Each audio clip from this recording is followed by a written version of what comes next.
Meus queridos e queridas, bom dia, né? Estamos aqui para mais uma aula de geografia. Hoje nós iremos falar sobre região sudeste e iremos refletir sobre os subtemas relevo, hidrografia e clima. Na nossa primeira aula sobre a região sudeste, nós falamos, né, do contexto geral da região sudeste, principalmente a questão da divisão do território, que eu já expliquei para vocês por que acontece essa divisão do território dentro das regiões, né? Expliquei por que o território brasileiro é dividido em regiões e por que essas regiões são divididas em estados. Bom, na região sudeste nós falamos, né, falando dessa parte e falamos também sobre a demografia, né, da região sudeste. E depois nós falamos sobre a questão dos grupos étnicos. Hoje nós iremos falar desses subtópicos que estão aqui destacados. Primeiro, do relevo. O que diz o relevo lá na página 147, né, o relevo da região sudeste? Diz o seguinte: é marcado pela variedade de planaltos, planícies e algumas depressões. Mas o que se destaca são as serras e os planaltos elevados. Destacamos primeiro, aí temos a Serra do Espinhaço e a da Mantiqueira, como as principais serras da região sudeste, né, do relevo sudeste. Esse relevo favorece a geração de energia por meio de hidrelétricas, principal fonte de abastecimento energético do país. O que tem a ver o relevo com a produção de energia através das hidrelétricas? Porque as áreas que são planálticas, né, com o relevo voltado para os planaltos, os rios que apresentam nessa região, né, eles têm umas quedas, o que a gente chama, por exemplo, de cachoeira, né, que tem aquelas quedas d'água. Então essas quedas d'água fazem com que a água escoa com maior velocidade. E o que faz gerar essa energia é a velocidade do escoamento da água. Por isso é que é uma região que produz muita energia através das hidrelétricas. Por quê? Porque dá para instalar hidrelétricas nessas áreas, por conta que são planálticas, né? São áreas com elevações e com grandes quedas de água, tá certo? Depois nós vamos falar da questão dessa subdivisão, né, do relevo da região sudeste, que é dividido em planícies e terra baixa costeira, né, que eu já coloquei aqui, né, planal, planície, depressão e serra. Aí como é essas planícies, né? É uma planície de terra baixa, normalmente nas encostas de rios, nas encostas desses planaltos. Vai do litoral do Nordeste até o Rio Grande do Sul. Vocês lembram da região Nordeste, não lembram? Pois é, essas áreas de planície vêm desde a região Nordeste, descendo, passa pela região Sudeste e desce até a região Sul, que vai até o Rio Grande do Sul. É caracterizado por formar larguras variáveis, indo de gerações de grandes baixadas até estreitos. Parte das praias do Sudeste está dentro dessa classificação. É o que eu disse, essa área de planície, ou ela é próxima a planaltos, ou ela é, né, nas margens de rio ou próximas ao mar. Como nós estamos falando de litoral, estamos falando de mar, então é as áreas baixas que ficam próximas ao mar. Planalto meridional é conhecido pela variação de pedras menos resistentes, outras mais duras, possibilitando várias falhas no relevo. Está presente principalmente no centro-oeste de São Paulo e no oeste de Minas Gerais, né? Aqui é a questão desses planaltos, aí ele fala de de pedras mais resistentes e pedras menos resistentes. Aquelas menos resistentes acabam tendo falhas e com isso faz com que o relevo seja falhado.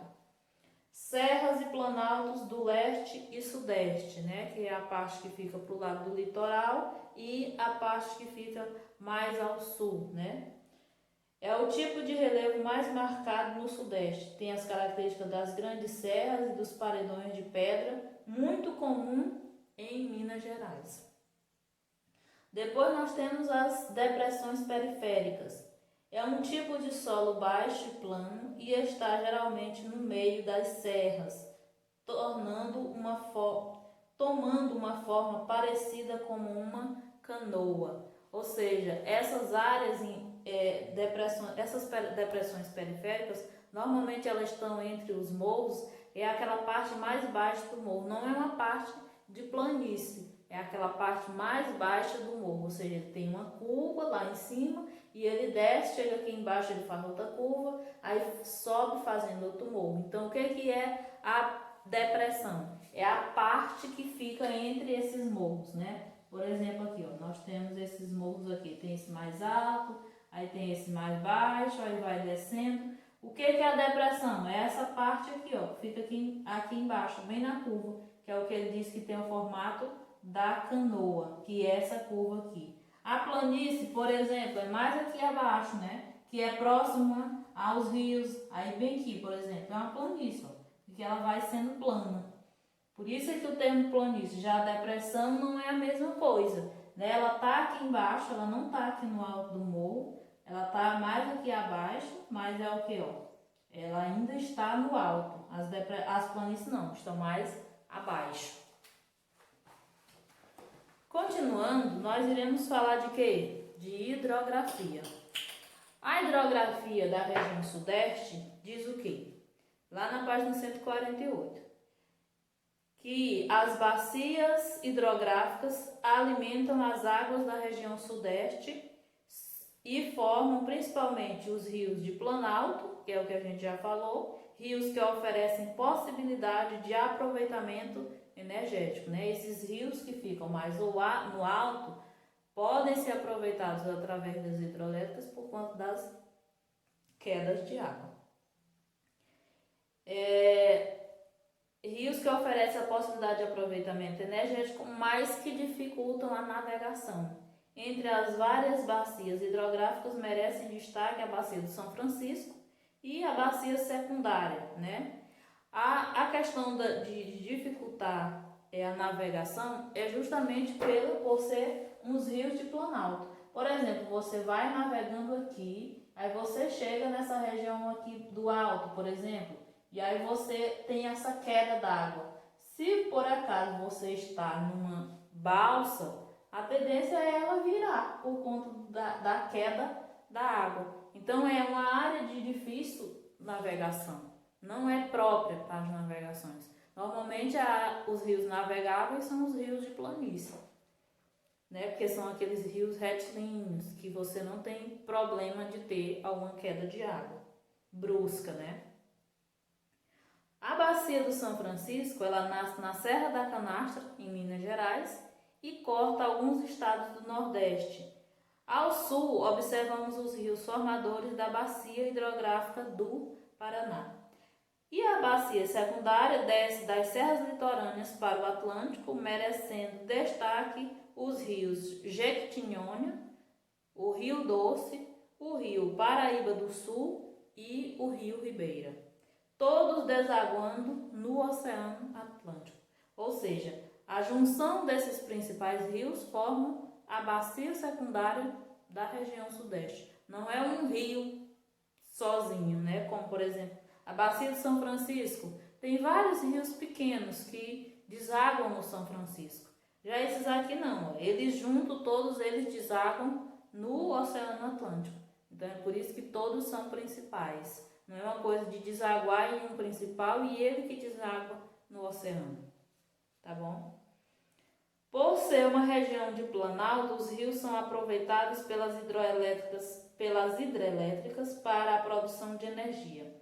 No sudeste encontramos a usina hidrelétrica de Três Marias, no Rio São Francisco, e de Furnas, no Rio Grande, e o complexo hidrelétrico de Urubupungá, no Rio Paraná. Agora, falando de clima, está lá na página 150. O que diz os climas da região sudeste? O clima é bastante diversificado no que diz respeito à temperatura, ou seja, tem áreas que as temperaturas são muito altas, tem áreas que as temperaturas são baixas, né? Não muito baixas, mas são baixas. Tem área em que existe uma densidade maior do ar, tem áreas que o ar é menos denso, né? Então é uma variedade que faz com que as temperaturas também sejam muito variadas. Em função de 3 fatores: a posição latitudinal, né, a latitude da região sudeste, a topografia acidentada, que é o relevo que a gente já falou, né, que tem 4 tipos de formação de relevo na região sudeste, né, e por conta disso tem áreas mais frias, áreas mais quentes, áreas menos densas, áreas mais densas, né? E a influência do sistema de circulação perturbada, né? O norte de Minas Gerais possui clima semiárido e faz parte do polígono das secas. A região apresenta os climas tropical, tropical de altitude, subtropical e o semiárido. Né?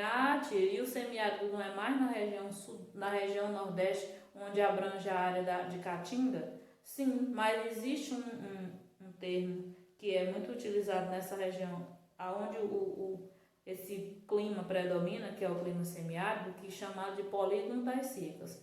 E o clima é muito parecido com as vegetações, que eu disse para vocês que existem umas áreas de vegetação, que é umas áreas que são de transição, né? Porque a vegetação não vem aqui, né? Aqui a vegetação do cerrado, bem aqui é a caatinga e aqui passa uma linha. Não acontece, não é dessa forma, né? Bem aqui a caatinga parou e aqui já começa o cerrado. Não é assim, né? Normalmente elas transitam de um lado para outro, né? Caatinga vai, cerrado vem, caatinga vai, cerrado vem. Aí nós temos o que? Uma linha, uma faixa de transição entre elas. Do mesmo jeito é o clima. O clima também não predomina especificamente somente nesse círculo aqui. Existe uma transição de um clima para outro. Aí na mudança do clima acabam surgindo outros termos que podem ser utilizados. A questão do polígono das secas é por conta disso. O semiárido, esse clima tão seco, ele abrange uma certa área. E acaba que pegou um trechinho aí do estado de Minas Gerais. Lá já na região sudeste, né? Porque ele é típico da região nordeste, mas como nós temos praticamente ali uma área de fronteira entre essas 3 regiões, não é nem uma fronteira específica, mas existe ali uma proximidade das fronteiras. Então, por conta dessas proximidades, acaba que o clima se espalhou um pouquinho ali pela região. Então, tal que é no norte de Minas Gerais, viu? Que é a parte que fica mais próxima da região nordeste. Bom,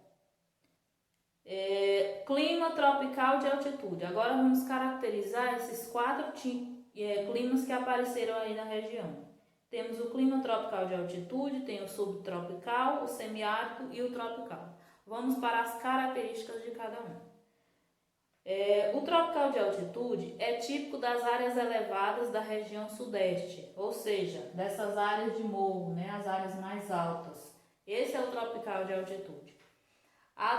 As temperaturas são mais baixas do que as registradas nas áreas típicas de clima tropical, né? Normalmente as áreas mais altas, onde a altitude é maior, elas são mais frias. E essas áreas mais baixas normalmente são mais quentes. Apesar de correr durante todo o ano, as chuvas estão mais concentradas no verão. Esse clima é controlado por massas de ar tropical e polares, ou seja, as massas que vêm dos trópicos e vêm dos polos. Clima subtropical. Está presente no sul do estado de São Paulo, tem uma boa distribuição de chuvas e grandes amplitudes térmicas. O semiárido está ao norte de Minas Gerais, temos o clima semiárido mais quente e menos úmido, apresentando estação seca anual de 5 meses, ou até mais nos vales do rio São Francisco e Jequitinhonha. E o clima tropical, né? Está presente nas baixadas litorâneas, que é na parte que fica as praias. Aí nós temos no Rio de Janeiro, na maior parte de Minas Gerais, no oeste paulista e no litoral do Espírito Santo. Altas temperaturas, seca no inverno e chuvas no verão são características do clima da região sudeste, né? Do clima tropical da região sudeste. No estado de São Paulo, uma característica climática é a ocorrência de geadas nos meses de inverno, principalmente em altitudes acima de 1.200 metros. Né? Nas cidades, por exemplo, onde a altitude está acima de 1.200 metros, normalmente tem as geadas, né? Que ficam as áreas mais frias da região. E, né, falando de clima, a gente encerra a nossa aula de geografia de hoje. Bom, eu queria dizer para vocês que a gente continua com aquelas medidas de restrição, né, com as medidas de isolamento, todo mundo em casa, todo mundo se cuidando, qualquer saidinha que você tiver aqui na rua, use sua máscara, leve seu álcool gel e use, né, e é isso, gente. Boa aula em casa e até a nossa próxima aula de geografia.